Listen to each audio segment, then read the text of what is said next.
Hello, everyone. Hope you're all right and hope you enjoyed listening to our first episode on the Rare Earth series. If you haven't, please check that out because we are coming up with our second episode soon.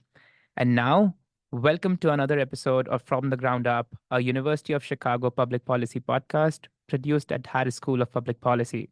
In the studio with me today is Adidapo Aziz Always a pleasure to be here. and Hugo He. Hello. And today, Hugo is bringing us a very, very special guest, Professor Sarah Mills, who is the Associate Professor of Practice in Urban Policy and Regional Planning with University of Michigan. So without further ado, I'll hand over to Hugo. Yeah. As Karan have said, Professor Sarah Mill holds the position of Associated Professor of Practice in Urban and Regional Planning at the University of Michigan. Go Blue. Go Blue. She also served as the director of the Center for Empowering Communities within the Grant Sustainability Institute. Her current works focus on how renewable energy development impacts rural community both positively and negatively, and the disparate reactions of rural landowners to wind and solar projects, as well as how state and local practice facilitates or hinders renewable energy deployment. Professor Mills, do you want to introduce yourself a little bit? Well, I think that you went over the kind of stuff that I do. I think maybe it's helpful for people to know that I got into this place, or like my academic background is first in engineering. I did mechanical engineering as an undergrad, and then my master's is in engineering for sustainable development. And my PhD is in farmland preservation, which is within urban planning. For fun, I serve on the planning commission in the city of Ann Arbor. And so talk a lot about kind of land use in an urban context. Yeah. You talk about a little bit about your background, which is kind of connected to our first questions, actually. When I was doing some research about you, I find a testimony you wrote before the Michigan State Senate when the siting bill was taken up, and you mentioned that you were being an art academic. So I guess, can you first tell us a little bit about what the siting bill is about? But also, I think, why do you mention yourself as an art academic? Sure. So what the testimony was about and kind of what the siting bill was about. Last fall, so fall of 2023, there were a package of bills that were moving through the Michigan legislature that did a lot of things. It was like comprehensive energy legislation. One of them created a clean energy standard. We had previously had a renewable portfolio standard that had effectively expired, and it was pretty weak sauce. It was 15% renewables, which we've achieved, but that's not where we need to be in terms of climate action. So this package of bills increased substantially the both renewable portfolio standard and established 100% clean energy standard by 2040. It changed some of the rules associated with distributed generation, net metering, rooftop solar kind of stuff. It put some targets for energy storage. But in order to achieve any of those things, one of the bills that was taken up was specifically about who gets to decide how renewable energy projects are sited. And this is something that has been under consideration or discussed as problematic in Michigan for some time, but it's not just Michigan. This kind of who ought to have the authority for siting renewable energy is something as a policy that lots of states are taking up, including in Illinois. They did it a year before us. So what the siting bill was about was moving from Michigan has currently has, I guess, hyper-local siting authority.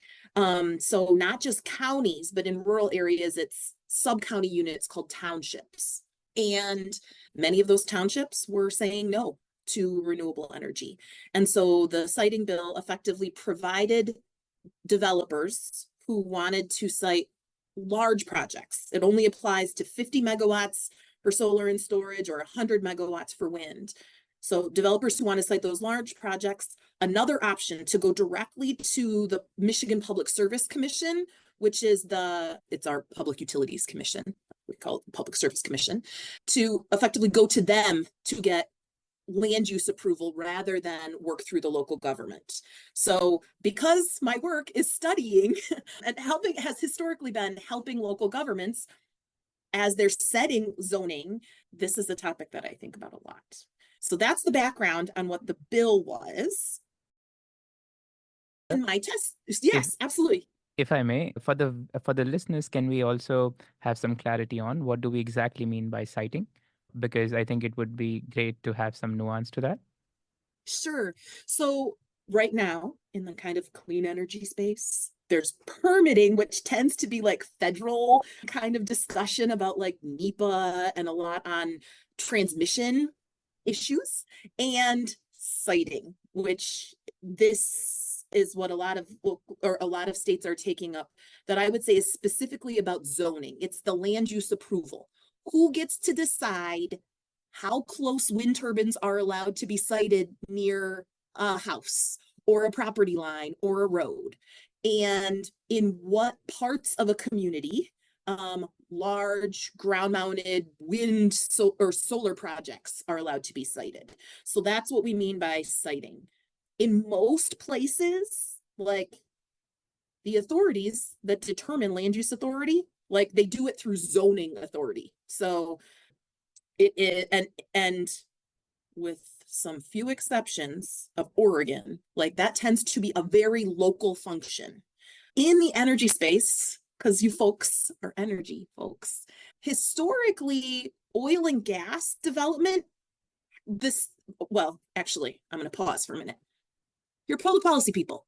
You know that like local governments are creatures of the state. And from state to state, they're sometimes what local government, like the state gets to control effectively what things it does and what things local governments do. And sure, there's like Dillon's rule and home rule states, but effectively, like it's the state that's kind of calling the shots. And so in many situations, in actually most states, siting for oil and gas infrastructure, like wells, drilling wells and that kind of thing, very oftentimes the state says that's not something that local zoning authorities can deal with. Sometimes they can deal with like infrastructure surrounding it.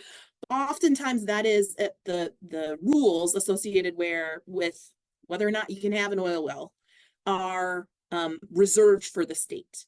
That's not been the case for wind and solar, for large wind and solar.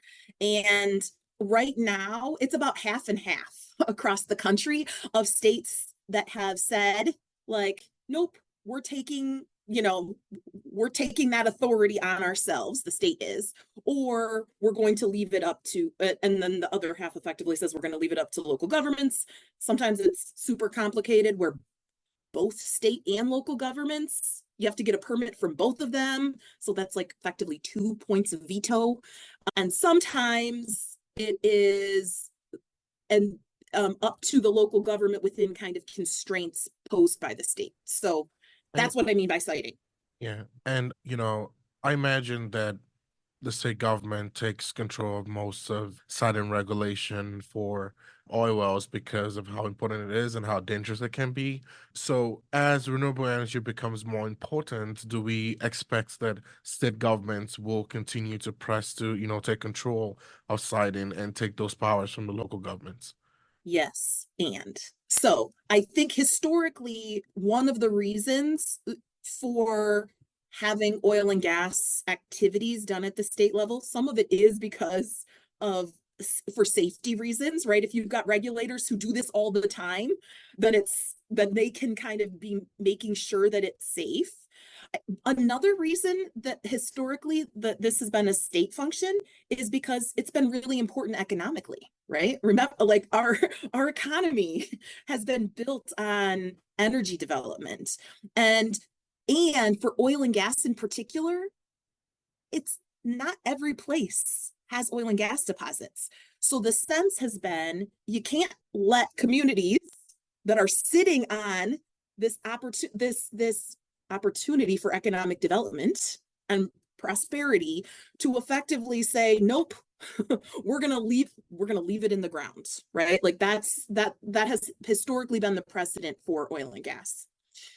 The second part, like your analysis on the second part, was super right on, which is as states are passing policies requiring additional renewables, requiring decarbonization, whether through renewables specifically or through clean energy standards, what they're seeing is like, it requires that we're going to need to get more power more electricity from renewable sources.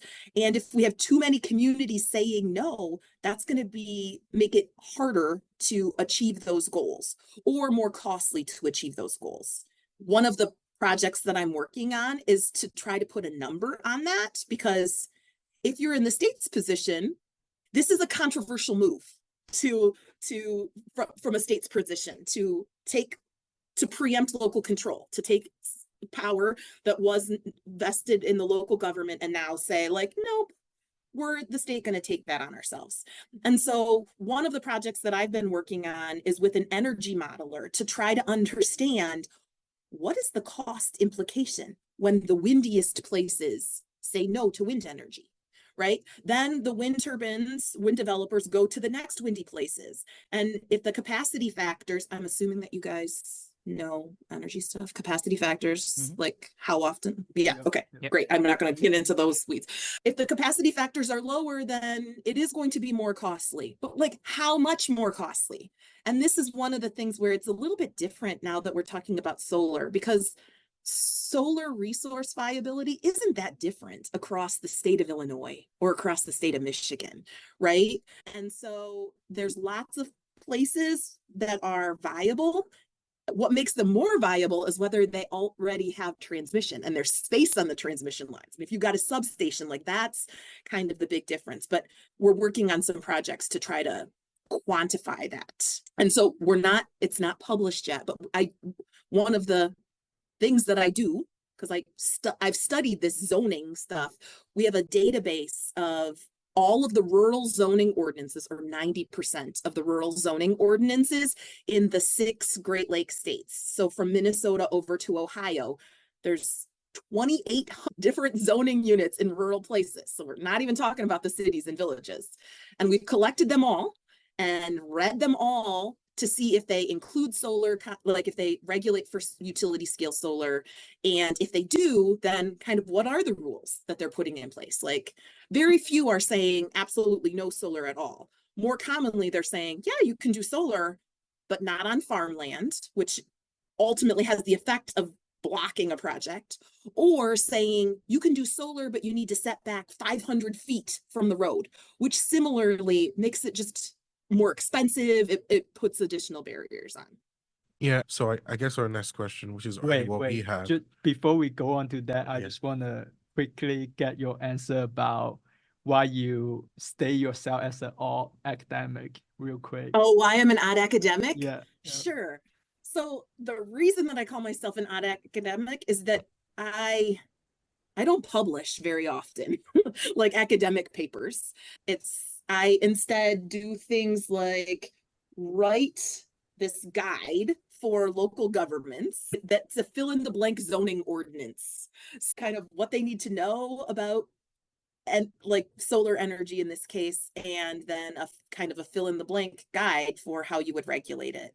I spend an awful lot of my time standing in rural communities before planning commissions or the county board and talking about the pros and cons of renewables.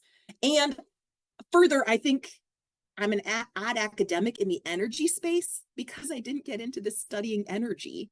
Like I come at energy from a rural land use perspective. My PhD was trying to understand farmland preservation, and I ended up studying wind development inadvertently. And I studied it because it was being talked about by planners as a farmland preservation tool. So that's why I'm an odd academic. I get out of the ivory tower an awful lot. And yeah, you have, laid out to us how some local governments have more appetite towards accepting renewable energy projects other than more than others. And it'll be interesting to, understand why there are these differences. Why are some locals, not very accepting of this project, even though in some ways it might benefit them? So this is the place where I do actually have an academic paper with Doug Bissett, who's at Michigan State. The title of our paper is called Farmers versus Lakers, and it's trying to understand like whether you can predict opposition to wind energy using landscape characteristics. Because standing in those rural places, I was seeing like some places were very accepting, like they have a wind project and they're saying like we want more, and others were like we don't want this at all, or one is enough for us. And what we found in the wind space was that, again, the title is Farmers versus Lakers, so where there are more farmers, wind is less contentious. The reason, we believe, is that wind is seen as just another way to have that farmland be productive. These are places, right, like many of the communities that have oil and gas development, where like the land is meant to be worked, right? On the other side, where there are lots of lakers, which it's not just the Great Lakes that we share, but we have a lot of inland lakes, and the USDA has this natural amenities score. Your higher natural amenities in the USDA's mind when you are closer to bodies of water and you are not flat, right? So rolling hills. And in Michigan, this is where people have cottages and like they like to retire to those like scenic places. And in those places where there are lakers, or more specifically to the research, where the county scores higher on that natural amenity scale, wind is more contentious. And of course it is, because it is a change to that landscape. Modern wind turbines are 500, 600 feet tall. And so it is a change. And so this is one of the reasons why communities are responding differently to the same technology, is because it's thinking about how that technology fits in the landscape. And honestly, there's increasing, and then how it changes someone's sense of place. If you have an identity around like, this place is to be productive versus this place is to enjoy the scenery, right? You're going to see the technology differently. And one more thing, and then I'll be quiet and you can ask your next question, which is in a lot of rural places, and I'll say in Michigan, and I'm not 100% sure what it's like in Chicago or in Illinois, but you have farmers versus lakers living right next to each other. In Michigan, you are never more than 6 miles from a body of water. And so we have some people that are there for the, that are farmers, or that are there for the productive qualities of the landscape, and other people that are there because they wanted to move out of the city and enjoy the night sky. And so this is where we see differences. We tried to replicate that research on wind with solar and didn't find quite the same patterns, in part, I think, because we were too early. So like solar has changed a lot in terms of what it's looked like, the scale of what it's looked like across the Midwest. But this idea of a change to the landscape, when we're talking about a solar farm that is on average coming to the state of Michigan a couple square miles, 1,300 acres on average is kind of the average size solar farm that's in the MISO queue. A lot of the reactions are about kind of how this land use fits into their sense of place. Christian, you had a question, right? That was more of a comment. Thank you for that insight. For clarity to our listeners, taking all of that, would you say it's more about how the renewable energy fits into the existing culture of a region or a place? And I say that because I'm from Texas. I've worked in industry going on 15 years now. And I've traveled from Tennessee to Colorado to here out in the Midwest. And Dapo and I recently attended the Better in Our Backyard conference in Duluth, Minnesota. And a lot of these a lot of these issues between locals and development differ from region to region. For example, the example that you made with regard to Michigan is a very similar example of what is going on in Minnesota. There are a lot of lakes there, and the people of Minnesota want to preserve, as you said, the scenic landscape for their excursions or retirement or whatever have you, to preserve the environment so that they can return there. Whereas down in Texas, and you made an example, and I have pictures of many oil derricks and wind farms right next to each other across farmland. And it's what we do back home. We work the land. And so I think about that, and I think of other projects that I've worked on that have, failed for siting, for permitting, like R&D projects. That doesn't fit into tilling the soil. That doesn't fit into working the land. It was like you're drilling a hole in the ground to create a hyperloop for no one here, so nobody here wants it.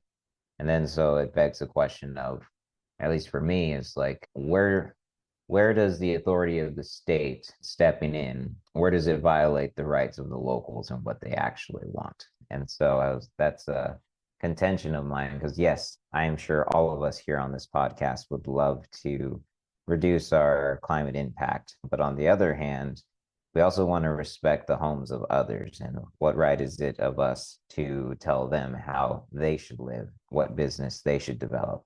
On another note, yesterday I was at a conference here in Chicago in the Loop, and a gentleman that works, he's the CEO of a renewable energy company, and I will not name names, but he was talking about the same frustration coming from a developer, saying that I just can't build here because I can't be on this land. And he referred to the locals in his frustration as Joe Blows in the middle of nowhere. And I looked up and I was like, well, if they were in this room, you aren't winning hearts and minds, man. And there's no social license to operate coming towards you in any case, if you've ever said that. And I definitely, just because you said that, would not want you to build on my land at all. So it's a unique perspective. And so where do you think that the state coming in and dictating where renewable development should be done violates or intrudes on the rights of local citizens and landowners? Just to jump in, I should also say that there's an important point, not only about like developers, but we, students are in the school, and we're talking about distance from an academic sense, but we're not really on the ground. We're not really right there with people who are, experiencing the consequences of these big ideas that we have. And I think that's what's usually lost, because there's a disconnection between the people in, an office room, in a research lab, making these big ideas, and the people who have been doing this work for a very long time. And now we're going there and telling them, we have to change your lives for the future that we want to build, right? If I was them, I would be dissatisfied too, if it doesn't fit with exactly the kind of future that I envision. So where do we draw the line? Where the governments come in, where the professionals come in, and do these things in a way that respects the wish of the locals, and what have you heard from them? What do they want from academics and professionals and government workers to have a more respectful and considerable relationship? This is exactly where I want to pick up, because what they want is respect. And how I think about this, and this is why I'm a weirdo in this space, because I don't come at it from a climate or an energy perspective. I come at it from a rural person's perspective. Like, I grew up at the end of a dirt road, and I might live in a city right now that's declared a climate emergency, but I know the conversation around my work with renewable energy at Thanksgiving dinner isn't the conversation that's happening in Ann Arbor. So, Christian, what you said about culture, I think, is right on. And again, like, I'm gonna answer your questions, but I'm gonna and go back to like citing and specifically about policy. But I think what is really important to acknowledge is, like, it's different from place to place. And so as you were talking, right, this is now gonna wind around a little bit, but a class that I teach at University of Michigan is on the web of state policies affecting renewables deployment. everybody thinks about renewable portfolio standards and carbon taxes. I imagine that, University of Chicago, like you guys got that too. But what is not commonly taught, and what we talk about in this class, is siting authority, right? It matters to renewables deployment.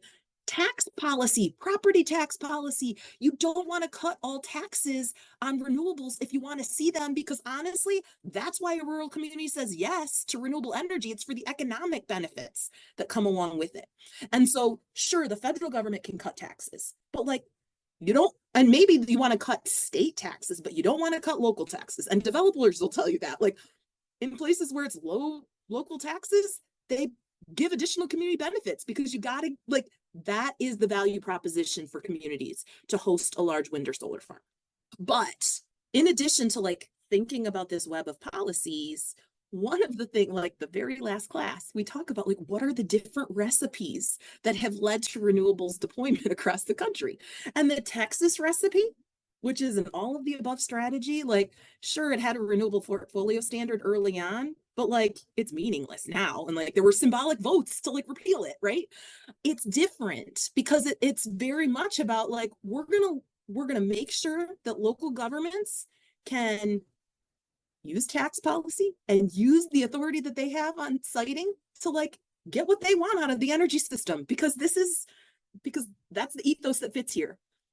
That recipe in Texas is quite different than the New York recipe, which is effectively like, we have a climate emergency.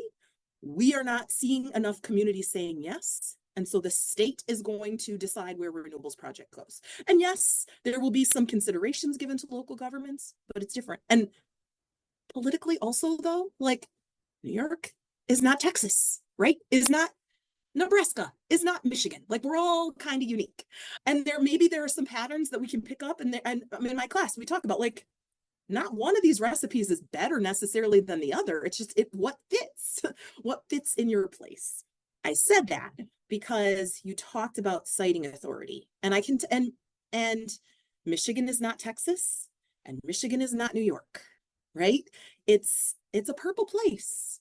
It's a place where we do have like a strong history of local control for land uses.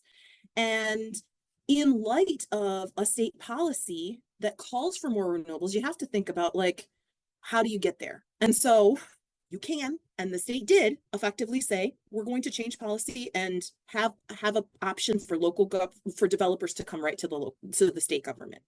As I talked about in my class, that's not the only option. There's a couple other options out there that operate differently. One could be, instead, let's throw money at this and make it worth more communities' time, like effort and time, right? So you can incentivize, and actually the state has put $30 million of incentives this year to communities who want to host more than their fair share of energy infrastructure, right? Like large projects. Like that's one approach. We've been actually trying to build the groundwork for this over the course of the last few years. And that actually, Hugo, you mentioned my testimony, like what I was trying to let the legislators know is what we have been doing, which is working on providing templates and going to communities and trying to get them to be proactive. Because I think one of the big reasons that we have communities have a knee-jerk reaction to no is that it's not their idea. They haven't thought about it until a developer showed up. And when the developer is showing up with shiny shoes from Chicago or some other place and saying, have I got something to sell you? Even if it's a really good thing, it's often seen skeptically.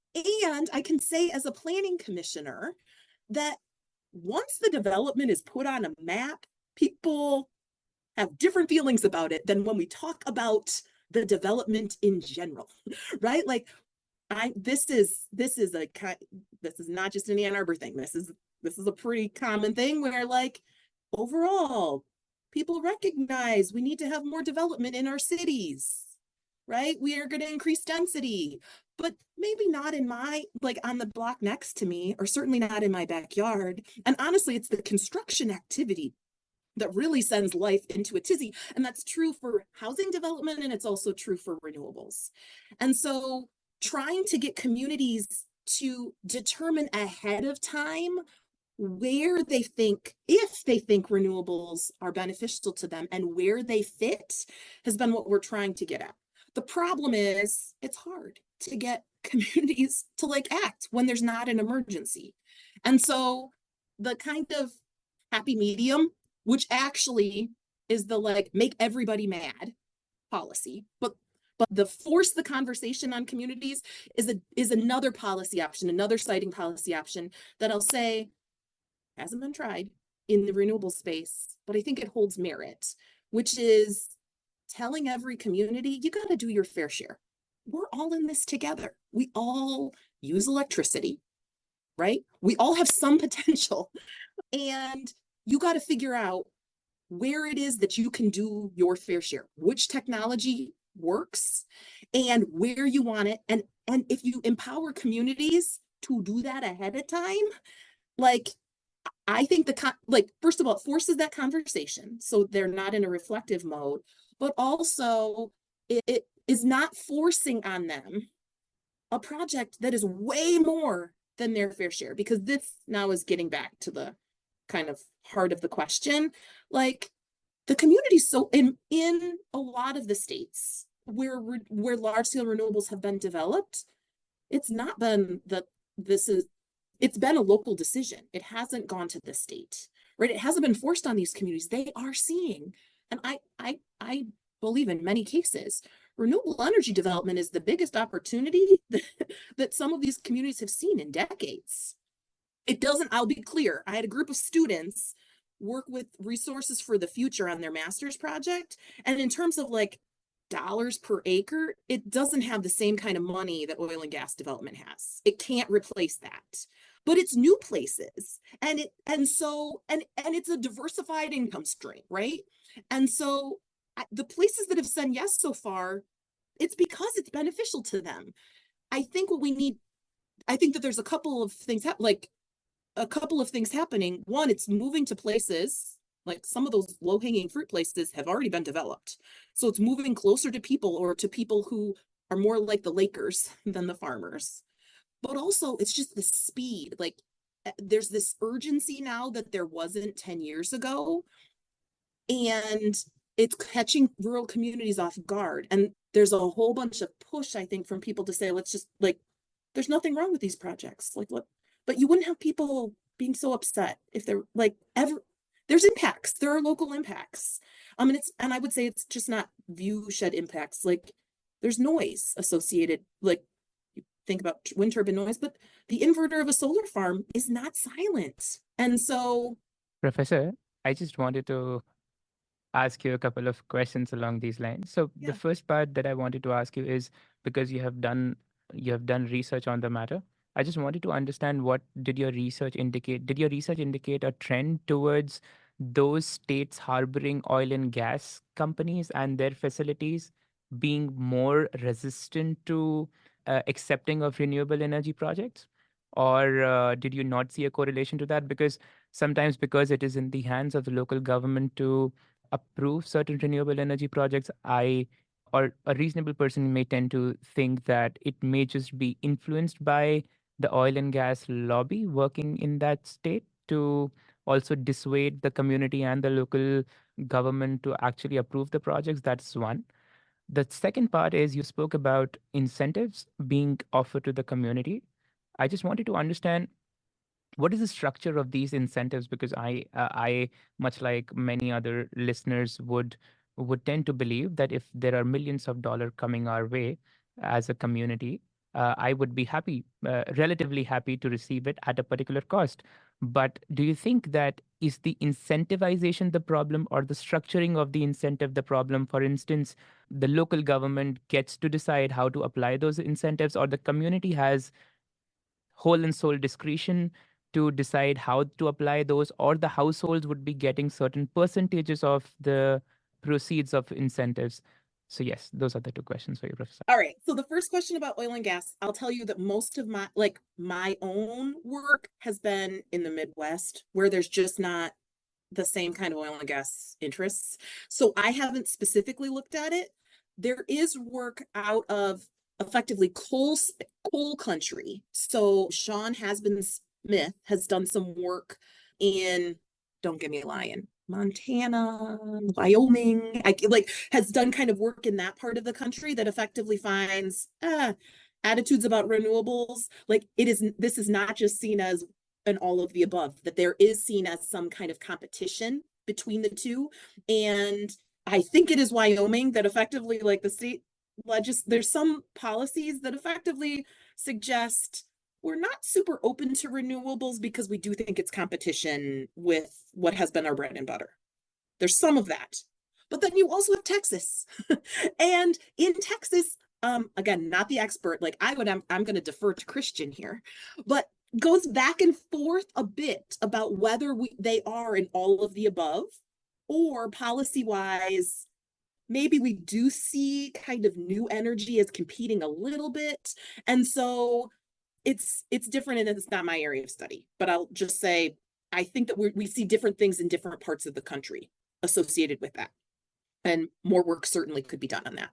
In terms of the incentives, this is also one where it varies greatly from state to state. I talked already a little bit about property taxes, because I'll just say in Europe, where there's not really property taxes, it's very common for renewable energy developers to have community benefits agreements, because they know that they need to have something in it for the local government. That's historically been less common in the States because the community-wide economic benefit has been in property taxes. It varies from state to state about what the structure of that tax is. And even within a state, we're going to get slightly wonky. You can look this up if you're not a property tax scholar, but in a state where there's an ad valorem structure and it's based on local tax rates, local millage rates, a wind farm in one community might be paying different taxes than in a different community. And some states have explicitly authorized effectively negotiation. So payment in lieu of taxes, PILTs, pilots, what your part of the country, it kind of depends. I do have a paper on this, effectively finding in Michigan, it's an ad valorem tax. So there's not really negotiation. But the problem is those tax benefits are invisible to the people that live in the community that host wind farms. So we went to 10 different places that have wind farms and asked them, did your local services improve as a result of wind development? Like, improved or worsened? Nobody said they worsened, blessedly. But generally speaking, like 25% of people said that local services improved, which is crazy, because in of the 10 townships, the township with the smallest increase, like their tax revenues went up 20% as a result of wind development. In the place with the largest increase, their property tax revenues quintupled. They went up 550 some percent. 30% of people there said that their local services improved.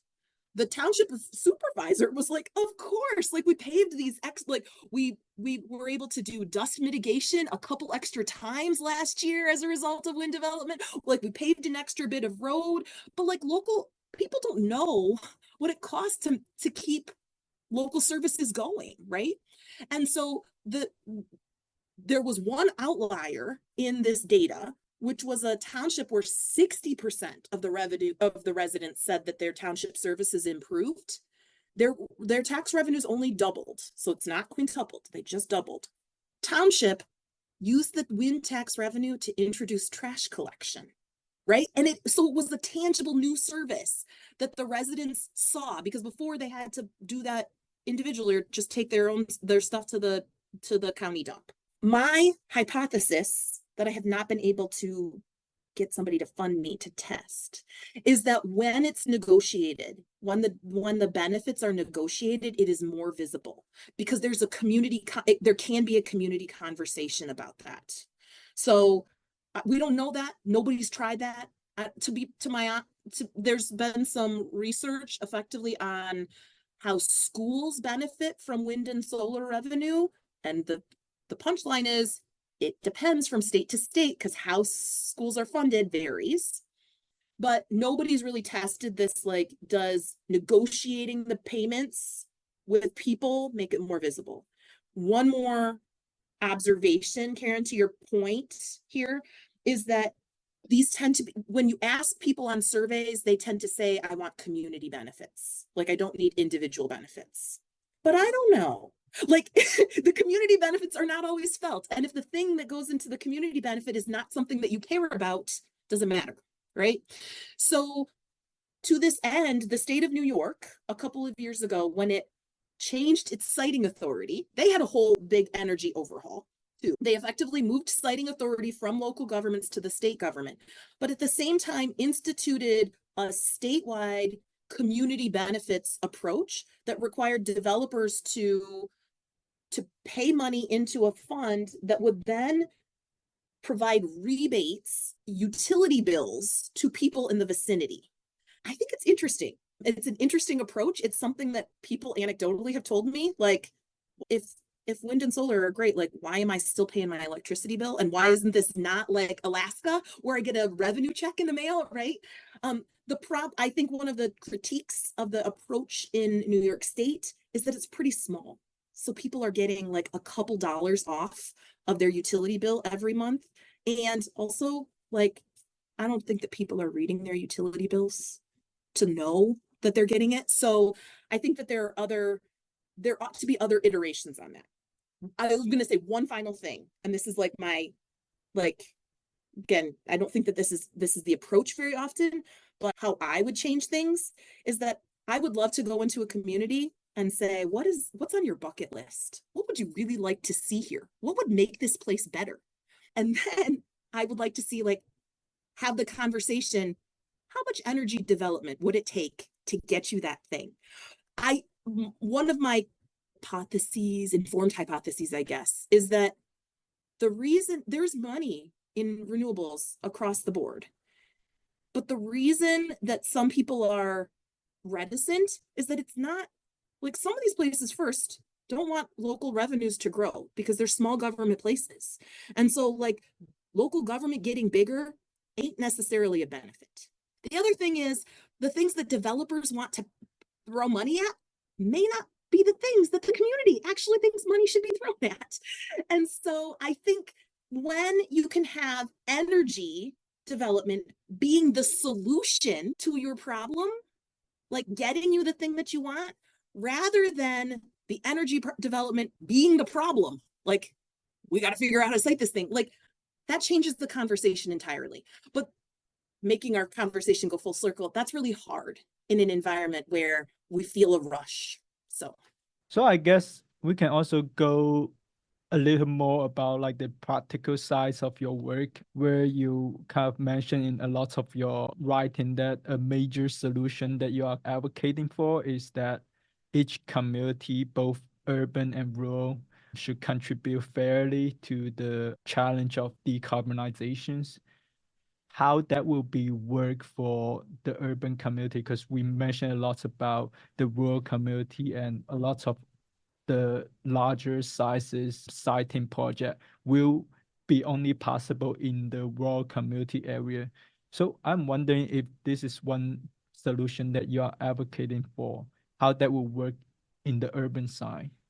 I'm going to wear my, like, I don't know, walk in the line hat. Is that, like, it's an idea.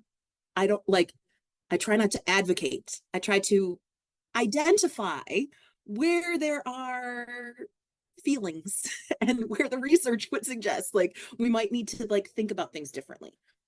I'm going to start out, and you can cut this if you want, but I'm going to start out by helping you understand why, right? So in states where they have policies, where they're moving to change siting policy, usually it's only for the largest projects.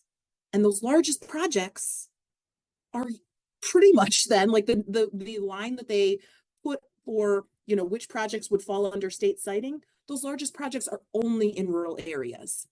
And especially in states where you have a legislature that is controlled by urban interests rather than rural interests, like, this is where you get concerns over urban folks setting policies that really only apply in rural areas. There's excellent research out of New York State on the case by Robbie Nilsson. She's a postdoc researcher at Lawrence Berkeley Lab.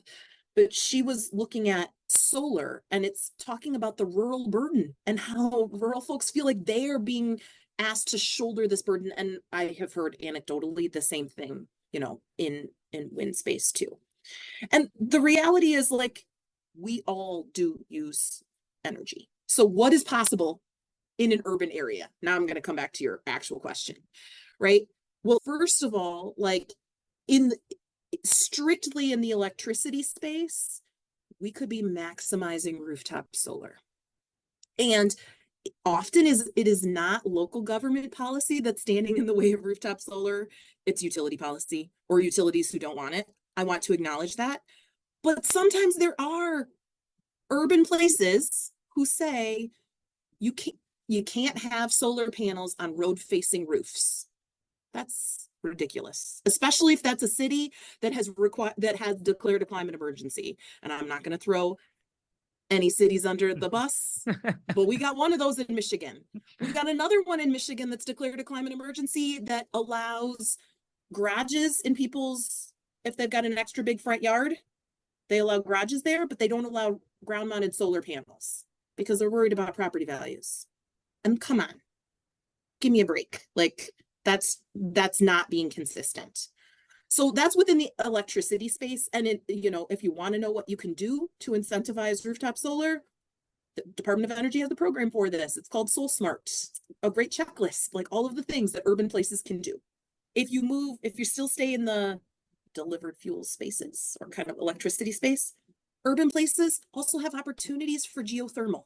Like, you don't have to be like the West. We are, again, not a geothermal expert, but I can tell you that this is actively, like, this is University of Michigan's approach to decarbonization, is trying to get our heating accomplished through geothermal. So that would go a long way to making a dent in our urban carbon emissions, is to utilize geothermal. And honestly, in urban places, like, that's where district heating is way more viable, right? So that's one of the things that cities can do. The other thing that they can do is think about the built environment itself. Attached units tend to be more efficient than detached units, right? And those attached units are more common in urban areas. So allowing for denser development, allowing for an urban design that that supports transit, that supports walkable neighborhoods. So we're not, we have mixed use. Those are things that cities can do. And it's complicated because the units of analysis are different. We're not talking about megawatt hours necessarily. So once you go beyond electricity space, you've got to broaden, like, how you're thinking about comparability. But there are things that cities can do to contribute, whether we're talking very explicitly in electricity or more broadly. I'll just say, again, from my planning commission experience, we have warehouses that are great potential places for rooftop solar. Yes, there are economies of scale. It can be slightly more expensive than ground-mounted solar, right? But a lot of those costs are actually associated with the permitting side of things. So if we can reduce the cost of local government, building inspections for those, like, this is on the Soul Smart checklist, by the way, that will help accomplish that. But I am not a person who suggests that we need to have policies that ensure a right to the sun. Very often cities will think about, like, solar access ordinances to make sure that solar panels don't get shaded, but really it's to block tall buildings. And in many urban environments, again, that's working at cross purposes with climate goals, where urban density is their contribution to kind of climate action.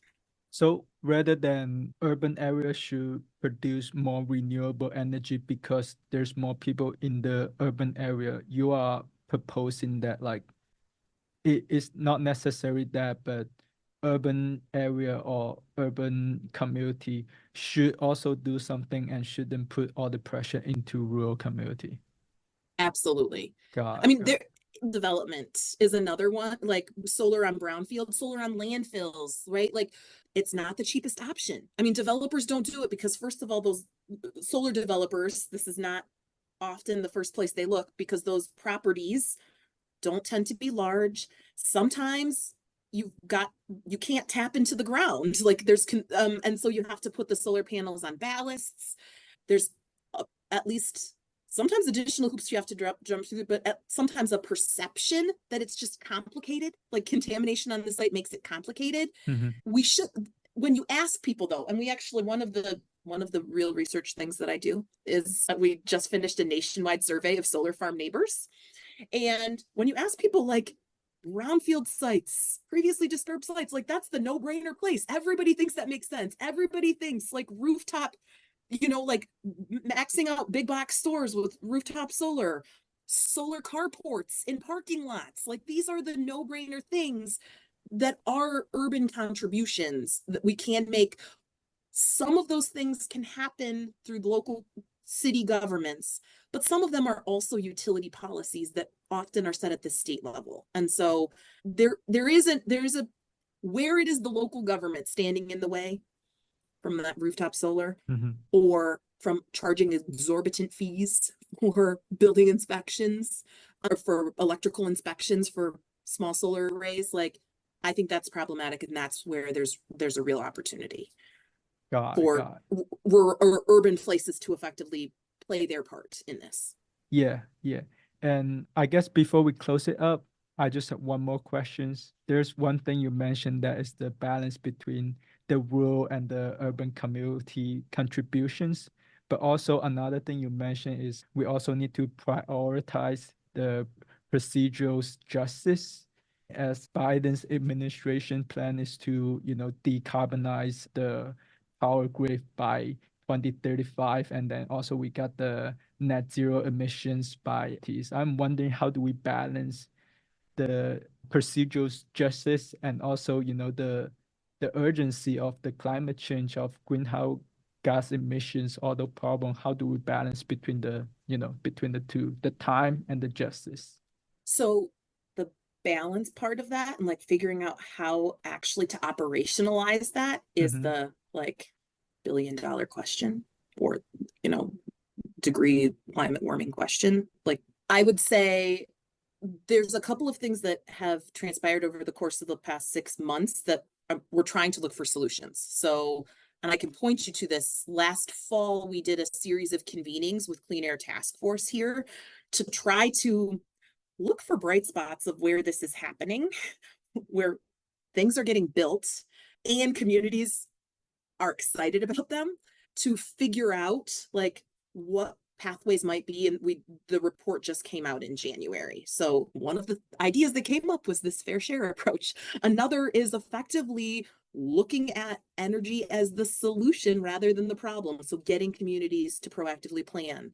Another of the things that we looked at was thinking about the ownership models and how you get communities the benefits of ownership without actually the challenge of like having a community buy into this. But a lot of this it does get to the procedural justice part. But I want to, like, one of the things that I am inspired by, or that makes me feel like maybe I'm not on the wrong side of history in saying like we should care what communities think, is that in the fall, there was a report that came out of the National Academy of Sciences. It's very long. It's like 670 pages. I confess I have not read all of it.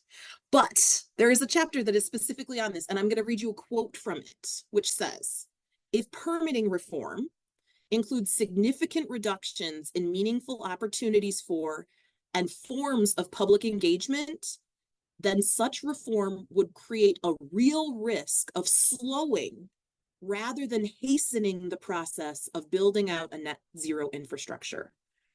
I think the punchline here is that we need to think about the long haul, and that doing things against communities' wishes in the short term seems like you're building things. But in the long term, if you have a backlash, which the experts behind the National Academy's report have pulled from other things saying there may well be that, it's not actually the faster path. That doing things with communities procedurally in a procedurally just way ultimately is how we get more in the longer haul. But I agree 100% that like operationalizing that is the tricky part right now. And that's where I've been trying to like brainstorm and come up with like what are better paths. Thank you so much, Professor Mills. All right, so that was our discussion with Professor Mills. Here in the episode, we explored the renewable energy landscape and how, even though renewable energy is contributing to address the climate crisis, how it is actually causing concerns and problems to the communities, and how local and state governments are trying to address the problems. So, yes, I really hope you liked the episode. But before we sign off, I would want to let you know that we are hosting an event on the February 22nd where we'll be discussing nuclear energy policy and uranium mining extensively. We have a great panel of experts waiting for you. So please sign up and see you there. Thank you so much. Until next time, take care. Bye bye.